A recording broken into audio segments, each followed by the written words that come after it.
Kia ora, and welcome back to We Do B2B, the podcast by Blue Ocean where we unpick the ins, outs, ups and downs of B2B marketing here in Aotearoa, New Zealand. I'm your host, Dale Kerner, and I'm a B2B marketer like you. From emerging trends in thinking to inspiring real-world stories from smart, good people here in New Zealand, we're here to help the New Zealand B2B marketing community to become one of the best and brightest anywhere in the world. If, like me, you're a B2B marketer looking for a place to connect, learn, and be inspired, you have come to the right place. Welcome to the show, where today we have an awesome guest from Wendy Wellington joining us. We have Brandon Palmer, who is the marketing manager at Henry. He joined the company as employee number 12 and is now part of a team that's about to top 100 members of staff.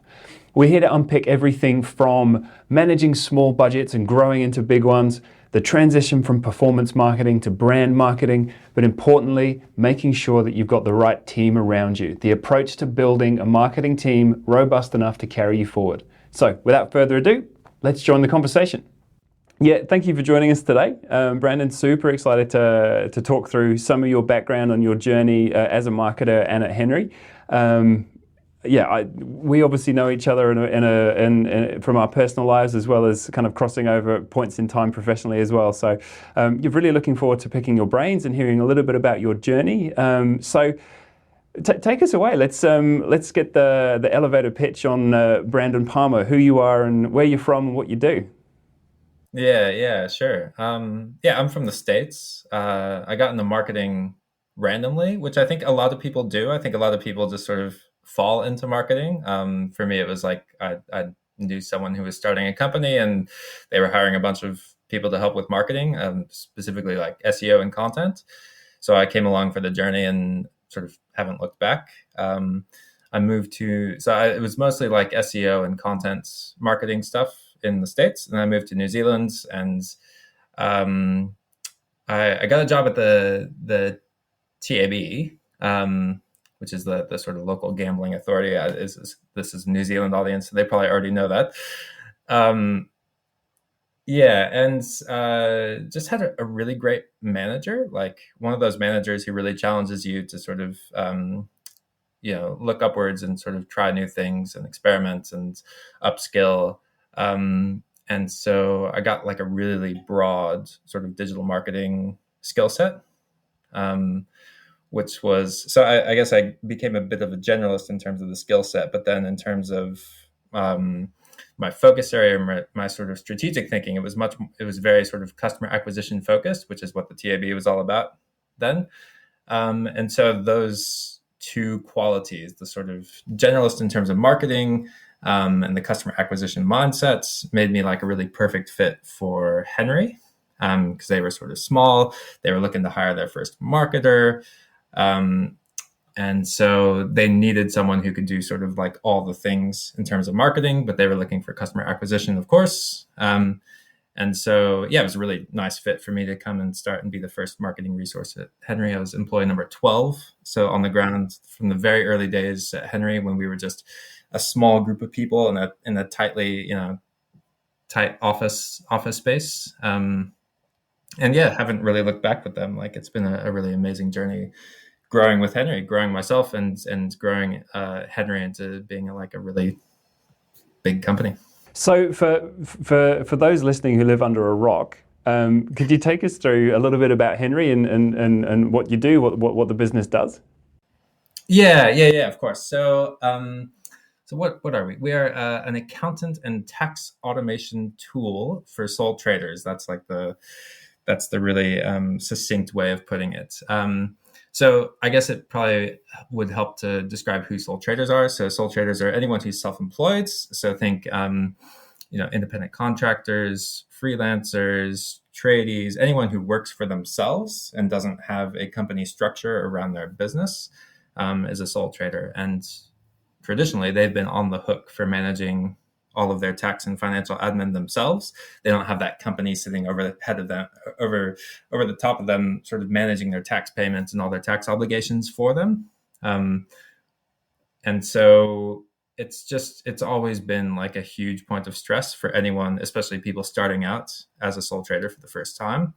And the existing tools in the markets when Henry was founded, like, were just not up to snuff at sort of helping them manage those obligations. Like, it's just been is always just stressful, a lot of work that they had to do themselves. And so Henry was in a prime position to come and disrupt this sort of ecosystem by automating a lot of those obligations and processes that they needed to do. So we sort of automate all the tax payments and do all the tax filings for them. So when they get paid, a lot of sole traders will sort of send invoices as their payment trigger, but that's not all of them. But they'll get an invoice paid. It'll come into their Henry account. We'll calculate, deduct, and pay all of their taxes for them automatically. And then the rest comes to them. So they've got that peace of mind knowing that all the payments that come into their bank account have already been taxed. They're not going to owe any surprise money at the end of the tax year. And then we also become their accountants, and we'll sort of file their taxes and do all their GST returns and all that niggly stuff for them throughout the year. I mean, it's a fantastic product. I know it through a few of the people on in my sphere. In fact, producer Louis, who's recording this at the moment, uses Henry. He's a huge advocate. Actually? Yeah. And that wasn't a plant, I promise. So the business has gone through a pretty major growth phase through which you've been kind of leading the charge from the marketing camp. Is that right? Yeah, that's right. Yeah, so when I first started out, the marketing budgets we had were $10,000 a month, and I was obviously the only employee. And now we've got a team of, I think, 9 marketers now total. I mean, I think we've got 8 or 9 people working for us, and then we've got a whole heap of people that we use sort of externally, contractors, freelancers, and our budgets are much bigger than $10,000 a month. I won't ask you what the specific number is, but I won't get into it. Suffice to say, it's probably grown a few zeros. That's right. So take us through a little bit about that journey. How have you gone through, I guess, navigating that growth as a marketer? Understanding the difference between being the guy on the tools and doing all the work in those early days to now presumably kind of standing at the front of the orchestra and, conducting. Yeah. It's, the transition point, probably. I mean, there's been lots of transition points along the way, but the first hire is really where that sort of transition started, when I stopped being sort of accountable to myself and started having to hire people to support me, around me, and do the things that I could do myself, but do them much better. Because, I was always a generalist. I could do lots of different things, but I could do them sort of okay. I could do them pretty well. But as you start growing a team, you need to hire specialists who can do the things, like the one thing or the two things, and they can do those things really well. And that's part of building a team. So you need to be comfortable, or I needed to become comfortable with hiring people who were, better and smarter than me in those particular ways. So what's the makeup of the marketing team? Like, what are the different skill sets that you have within the Henry camp? Yeah, it's probably worth going through a sort of list of who we've got. Probably won't be too many surprises here, but we've got a digital marketing manager, a brand manager. We've got sort of an SEO and website specialist, someone who manages SEO and our website all in one. We've got a written content specialist who publishes the articles and stuff on our blog.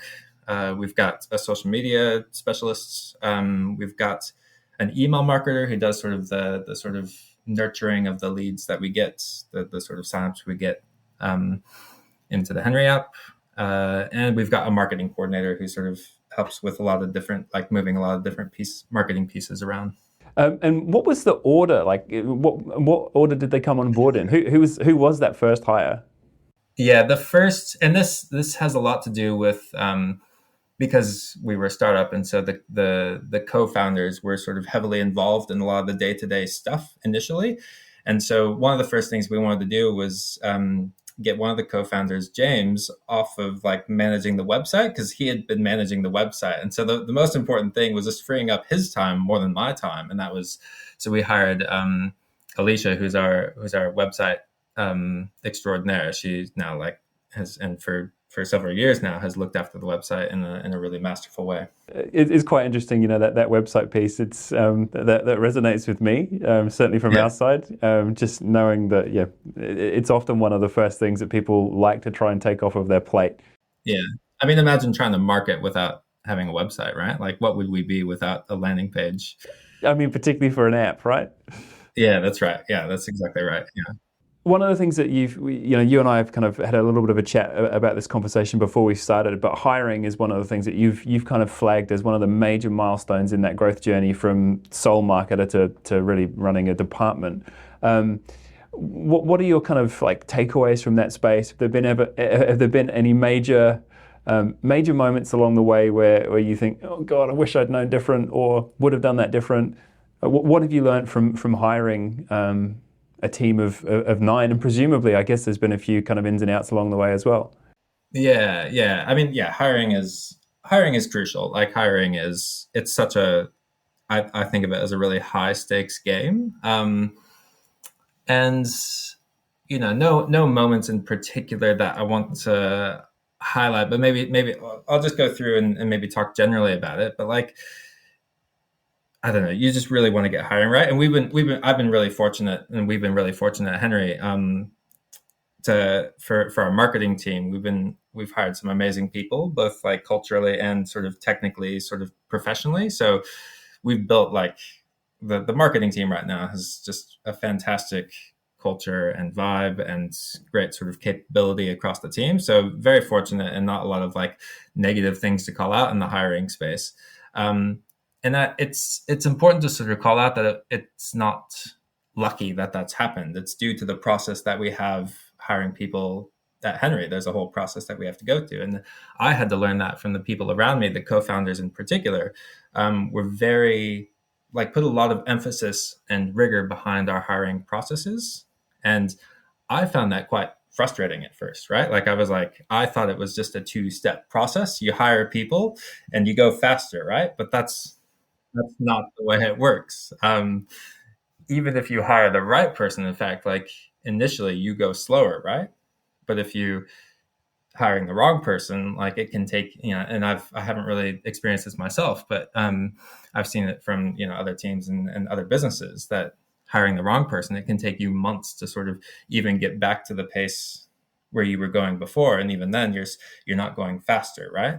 So it's really high stakes, and you need to trust the process, or I needed to trust the process that the co-founders had put in place.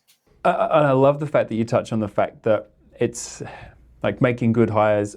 There's always going to be a leap of faith component to that, but making sure that you're approaching that hire with, I guess, clarity in mind of what you need from the role, what the values are that they need to fit within. So, like, how far, if you look at it from a marketing perspective, how deeply entrenched is the culture within your marketing team? Like, what's the link back to the business strategy there? Because culture fit, values fit, work ethic, all of that sort of thing, that often stems down from something that sits beyond the marketing team. Yeah, that's right. It's the whole business's vision, values, which are quite strong. And Henry is a very attractive place to work in the first place, because we're solving like a genuine problem, like a real pain point. Like before I worked for Henry, I was working for the TAB, and I was helping people become gamblers, and that wasn't very fulfilling at all. No shade on the TAB. Like gambling can be quite fun, but now I work for a company that sort of takes this huge pain point that people have in their lives and just whisks it away. And like that, people, like our customers, love us because they get such peace of mind and such stability from being a Henry customer. Our co-founders like to tell the story of like the first couple of Christmases after starting the business, where the customers would like literally send them bottles of wine and cakes, because they didn't think they were paying enough money. They were just so grateful that this service existed. But then back to the vision and values, the co-founders resisted putting vision and values in place for a long time, because it wasn't, sort of amenable to the sort of nimble, quick way of working. But as you grow, I think the vision and values become more important as you're extending that hiring responsibility to people that aren't the co-founders. And so I don't know. There's a few of the values that really speak to me, and that I sort of, when I look at the marketing team right now, I'm like, oh, we really embody these values. And one of them is that we're all grown-ups. We're all sort of self-sufficient, and when there's a problem, um, we all try to solve the problems first. We try to solve our problems ourselves before putting our hand up and saying, "Hey, I need help with this." Um, yeah, we're all sort of trusting each other to go out and sort of do our own work. And of course, there's help that can be had when it's asked for, but generally speaking, we expect people to sort of go and figure stuff out on their own. And the other one is like, we don't take ourselves too seriously. So there's no room for egos at Henry. We expect people to be sort of lighthearted. We have a very bantery team culture, which makes for, I genuinely look forward to coming into work every day because it's just such a fun team vibe to have. That's awesome, and it makes such a difference as well, particularly with with people who are in that sort of like creative space as well, which arguably marketing is. Being able to actually be themselves and bring their own minds to the work that they do, I think it makes such a big difference.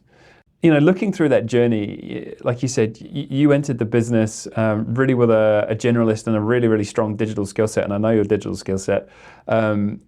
And starting out with small budgets, growing and growing and growing and growing. How has that journey gone? Because in parallel to growing not the business, you've grown your team. That is that like classic producer manager dilemma space. But then also, I guess the bigger your budget, the bigger the expectation. So you've got, I guess, multiple layers of complexity. How did you go about navigating that, or how have you continued to go about navigating that? Oh, it's been really challenging, actually. Like, yeah, it's probably worth like just talking about having small budgets, because at the time I was like, it sucks having a small budget. It's terrible. But looking back now, I'm like, man, I had it easy with a small budget. Things are so much more like simple and efficient and lovely with a small budget. Um, and I should probably preface this by saying that, clients and anyone who's worked agency side can testify to this. Clients with small budgets like really, really deeply care about what happens with that budget. Like they really like feel the wins and losses from those budgets, right? And much much more so than the other agencies clients who have like 10 or 100 times the size of the budget, right? So yeah, we really cared, like at that sort of early stage, what happened, what were the results from the $10,000 we spent every month. But with a small budget, you get huge advantages and huge efficiencies over your competitors, and that comes from being able to be really selective about where that money goes.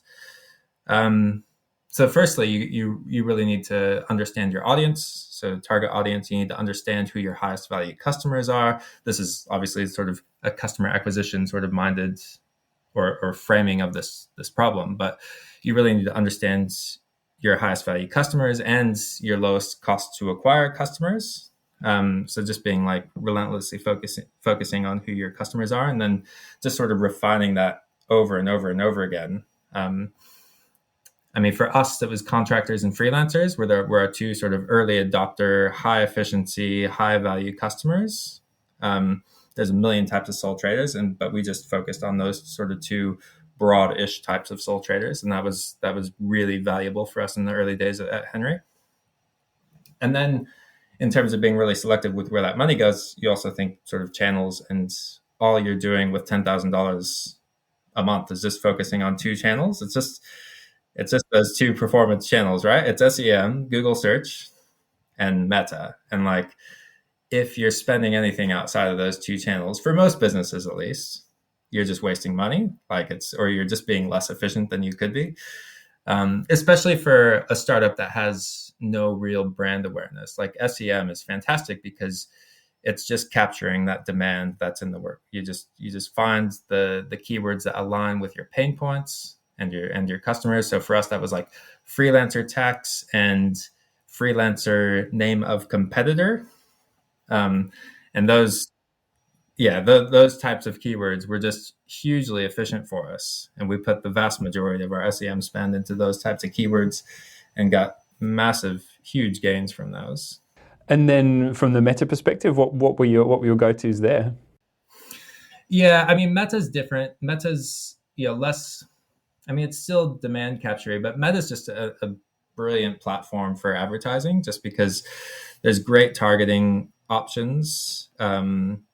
You can really get aligned, like you can just get Meta aligned with what your conversion triggers are, and just get Meta to focus on getting more of those conversions. And Meta is really, really, really good at that. So then, as the business has grown, I mean, particularly in the B2B sphere at the moment, everyone's hot and sweaty about the whole concept of the 95/5 rule, that, focus on the 95% that aren't in market yet, while also converting the 5% that are.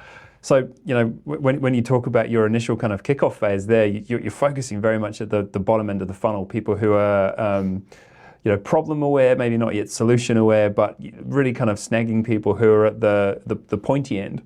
Yeah. How has that focus changed and shifted as the brand has grown?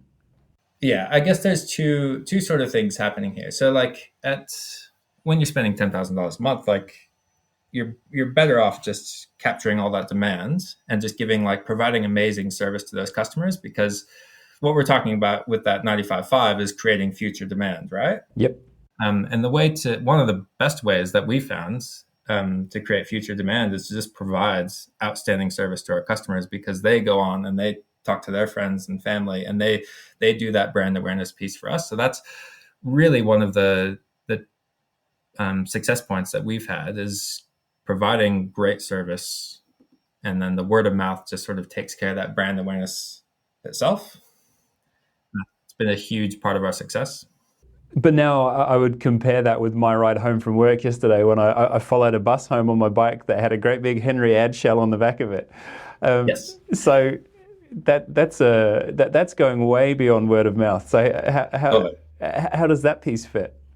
Yeah. And so the problem comes when the investors or the boards want us to go faster, right? And so and this is usually sort of following an investment round, where suddenly like the budgets are no longer 10,000 because everyone wants to go faster, and they double to 20,000. And the first time they double, it's not such a big deal. Your costs per acquisition go up a little bit, but you're like, yeah, we should still just be using these two channels and these same target audiences. It's all good.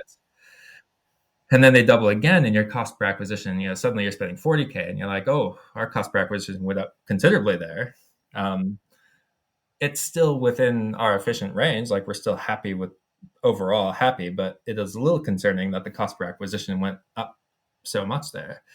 And then you get challenged to go even faster, and suddenly you're spending 80 to 100K per month, excuse me.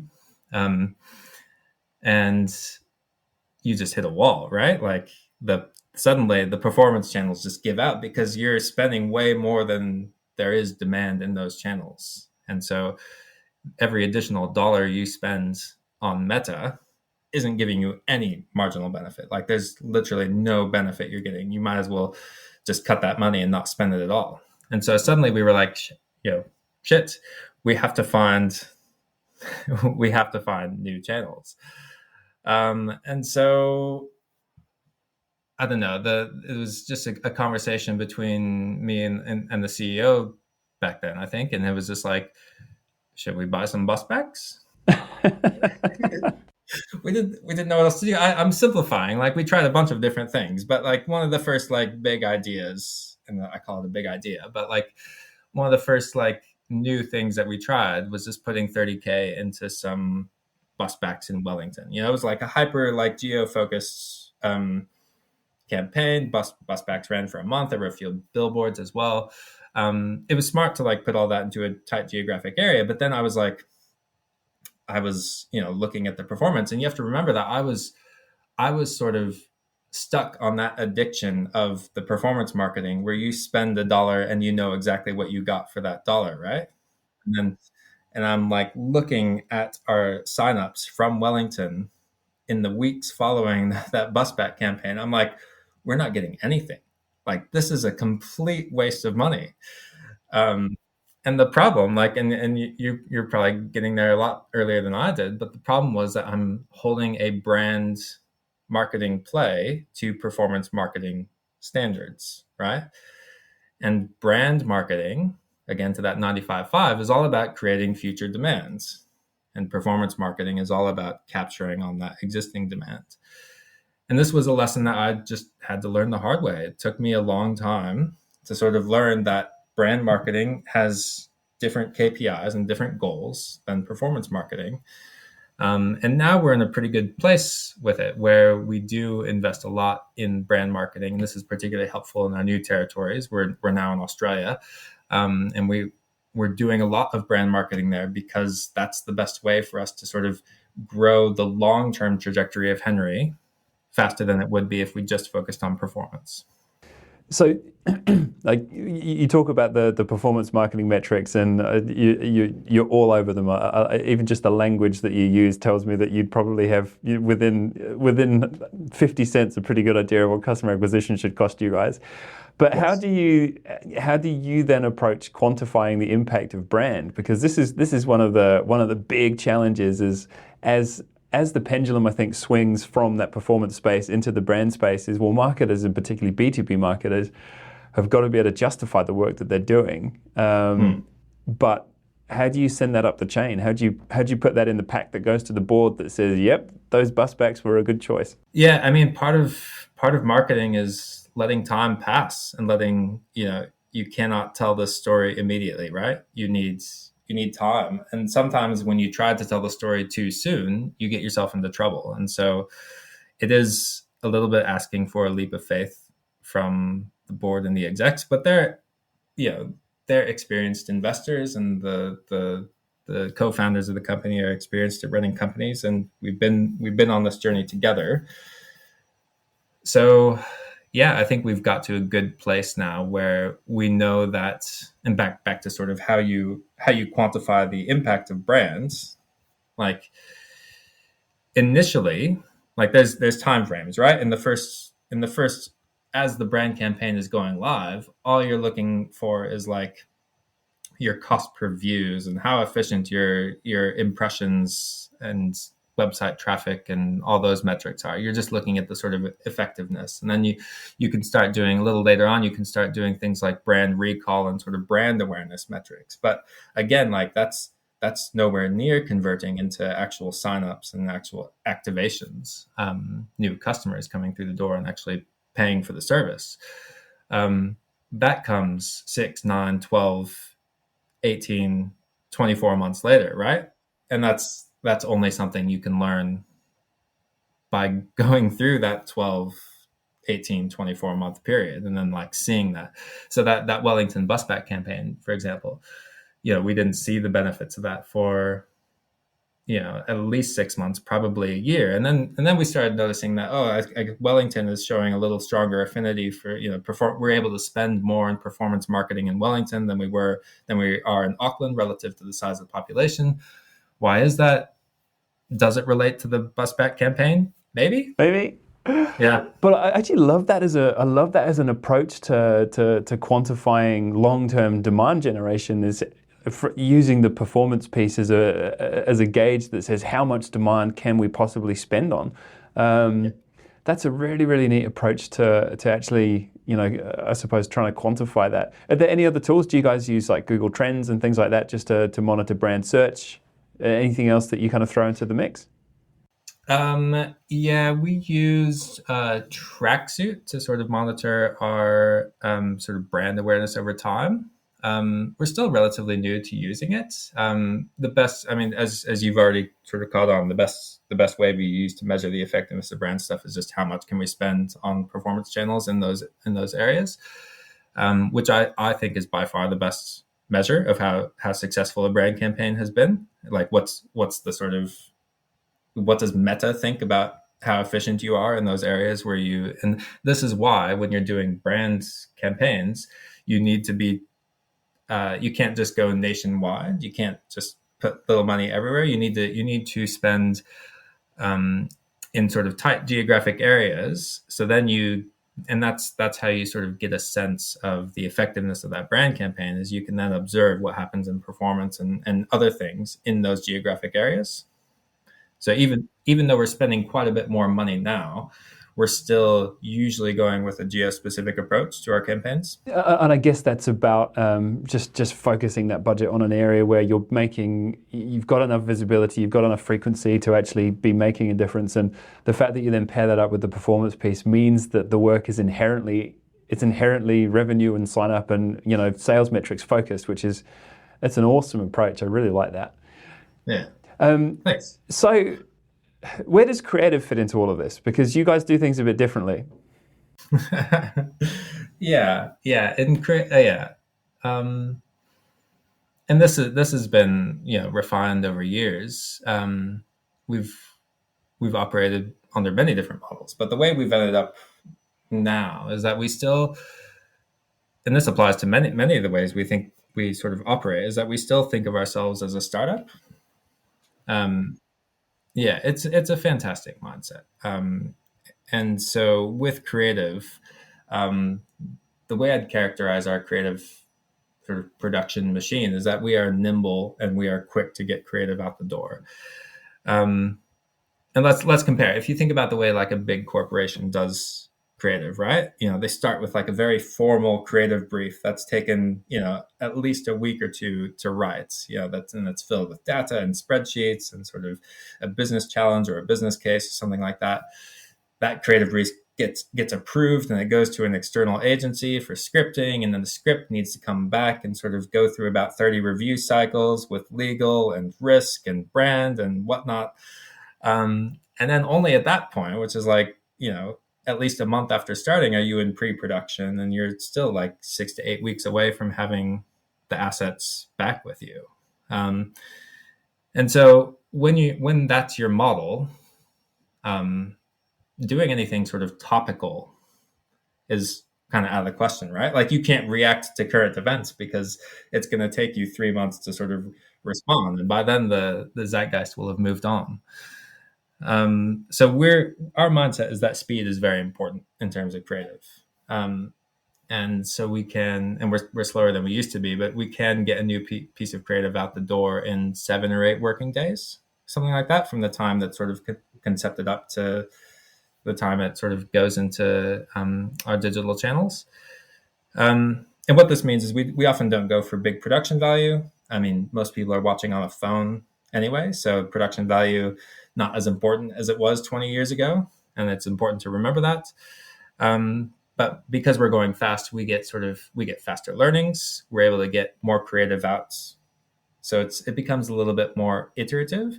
We can do topical stuff, and then we have more creative, a higher variety of creative in the funnel, and we get efficiencies from that because having a bunch of different creative and types of creative is really valuable in meta when your audience is really big. And am I right in thinking that you've brought some of that creative production in-house? Like you have your own in-house creative team? Is that how it works? Yeah. So we do a lot of the work in-house. We still use a lot of external. We like to sort of, I like to think of it as sort of, reinforcing the value of being a freelancer and a contractor. We like to engage contractors and freelancers. It helps us stay in touch with who our customers are and support that way of working.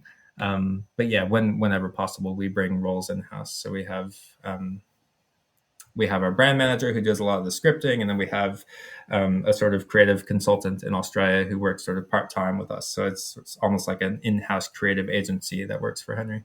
That's awesome. And would be fun as well, like you said, with the pace that you guys work, actually being able to conceptualize, put to market, validate really, really quickly, it would definitely keep it interesting. There's nothing worse than still working on that same thing 4 months later and still not having it in front of the market's eyeballs. That's not a good space to be. Yeah, totally. But I guess going back to being on a shoestring budget, right? Like if your budget is 10K a month, you're only putting that creative on Meta basically, so people are only watching on a phone, and basically all you need to shoot a new piece of creative is a phone. You don't need a fancy camera or anything.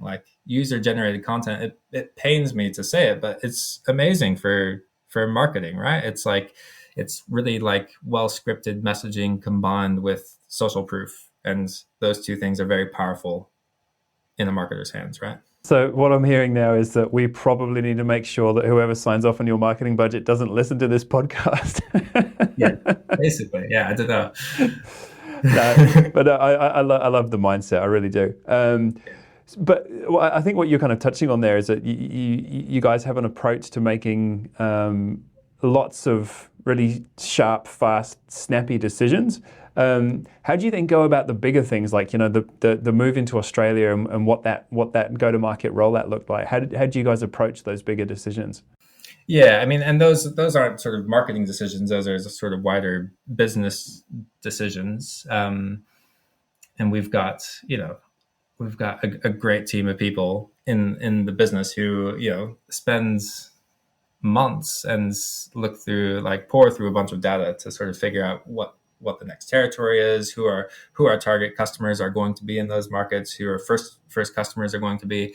So we've got a tremendous asset in that we've got a lot of people throughout the business that we can tap on to sort of figure out what our strategy should be going next. It's not just the marketing team deciding in a silo; it's a bigger business sort of play. But is marketing part of that process? When you talk about opening up a new territory, at what stage does your marketing function get brought into that discussion? Yeah, it's all sort of combined together, right? Because in order to figure out how we're going to grow, how quickly we're going to grow in a new territory, we need to look at the history of what's happened in marketing, what's been successful, what hasn't, and then sort of almost as a thought exercise, apply that to how it and think about how it might work in a new territory. So yeah, marketing are absolutely involved in those sorts of business decisions.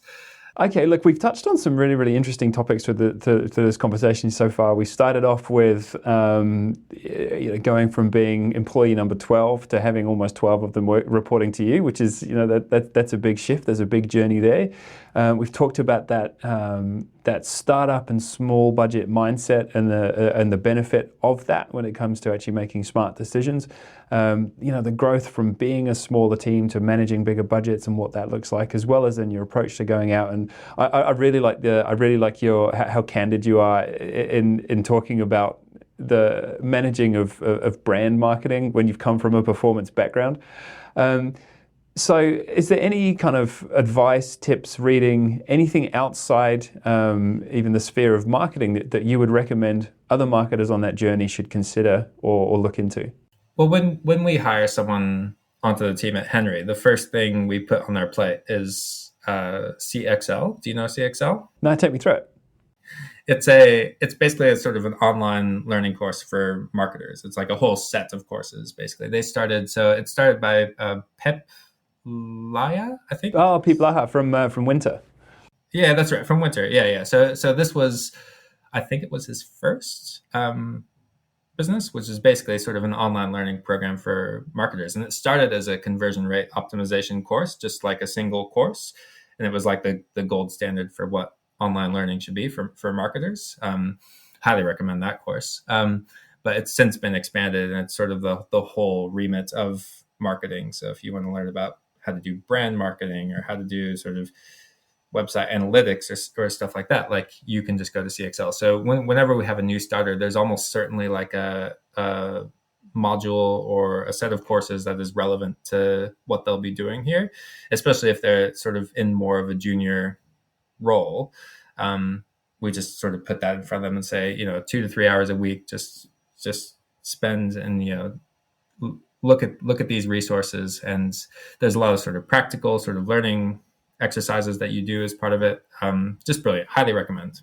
Fantastic. That sounds like an excellent sort of boot camp to get anyone up to speed and up to a certain standard. Yeah.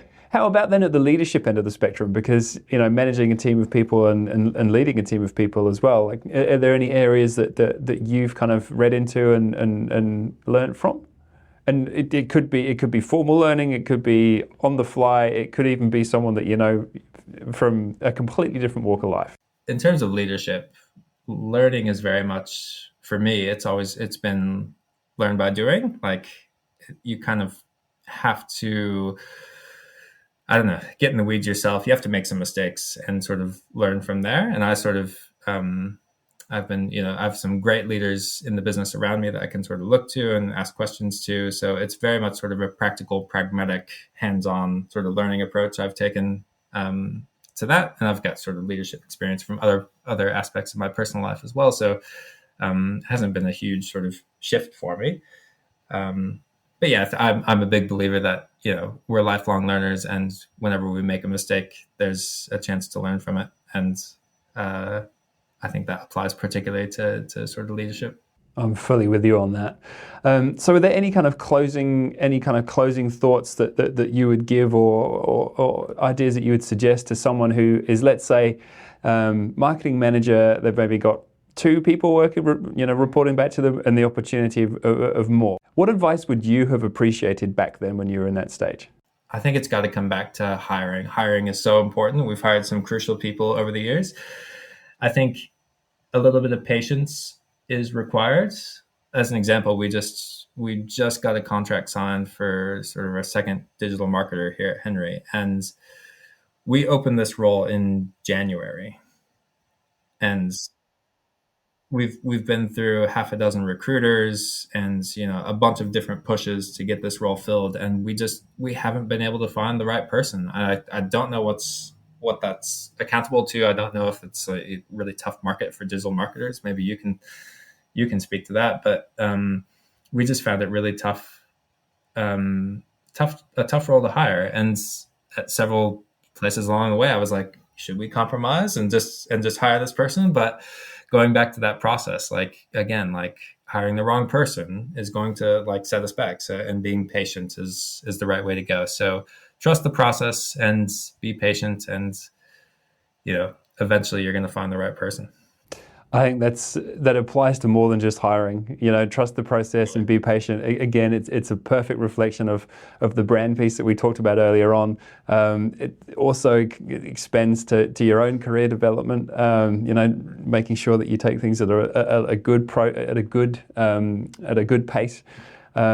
So that's fantastic. There's been so much in this conversation to unpick, and thank you so much for coming and joining on the show.